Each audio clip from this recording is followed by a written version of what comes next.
Halo semuanya, perkenalkan nama saya Ripka Nadiati Papahan dari kelas PSKN 23B Universitas Negeri Medan. Pada video ini, kita akan menjelajahi dunia senyawa organik dengan fokus pada dua senyawa yang penting, yaitu aldehid dan keton. Mari kita mulai dengan definisi sederhananya terlebih dahulu. Aldehid dan keton adalah dua jenis senyawa organik yang memiliki gugus fungsi karbonil. Perbedaannya terletak pada lokasi gugus karbonilnya dalam rantai karbon. Aldehid adalah jenis senyawa organik yang memiliki gugus karbonil yang terikat pada satu sisi rantai karbon dan pada sisi lain terikat dengan atom hidrogen. Secara struktural, gugus karbonil aldehid terletak di ujung rantai karbon. Aldehid merupakan salah satu kelas senyawa yang penting dalam kimia organik dan memiliki berbagai macam aplikasi dalam industri kimia, farmasi, dan juga digunakan dalam pembuatan berbagai produk konsumen. Untuk rumus umumnya adalah CnH2nO, rumus strukturnya RCOH, gugus fungsinya adalah COH. Sebagai contoh adalah metanal, etanal, dan propanal. Selanjutnya adalah penamaan senyawa dengan tata nama IUPAC. Yang pertama adalah menentukan rantai induk, yaitu rantai karbon terpanjang yang mengandung gugus fungsi COH.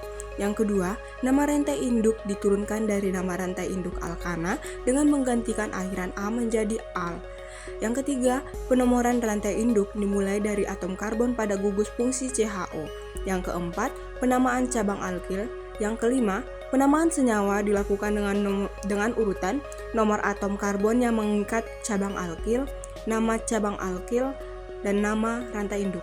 Selanjutnya, reaksi yang terjadi pada aldehid. Yang pertama, reaksi oksidasi aldehid menghasilkan asam karboksilat.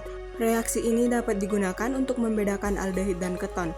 Oksidator yang dapat digunakan yaitu Fehling atau CuO, Tollens atau Ag2O, KMnO4, NaIO4 atau K2Cr2O7.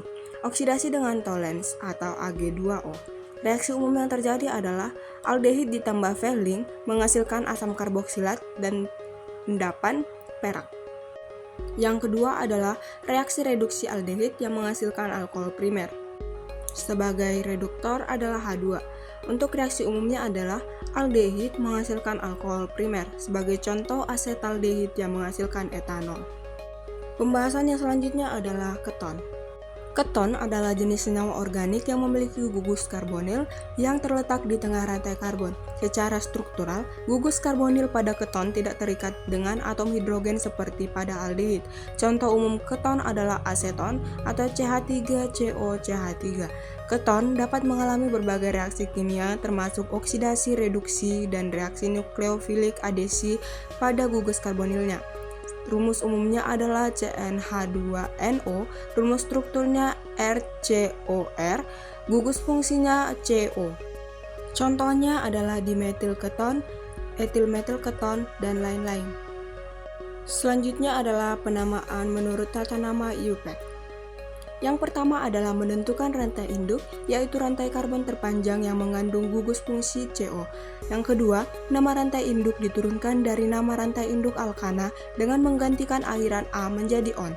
Yang ketiga, penomoran rantai induk dimulai dari salah satu ujung rantai induk sehingga gugus fungsi CO mendapat nomor terendah. Yang keempat, penamaan cabang alkil. Yang kelima, penamaan senyawa yang dilakukan dengan urutan sebagai berikut. Nomor atom karbon yang mengikat cabang alkil, lalu nama cabang alkil, lalu nomor gugus fungsi, yang terakhir adalah nama rantai induk. Aldehid dan keton dapat mengalami berbagai reaksi kimia, termasuk oksidasi menjadi asam karboksilat dan reduksi menjadi alkohol. Jadi, aldehid dan keton adalah dua jenis senyawa organik yang penting dalam kimia. Mereka memiliki banyak aplikasi dalam industri dan juga dalam kehidupan sehari-hari kita. Terima kasih telah menonton video ini. Sampai jumpa kembali.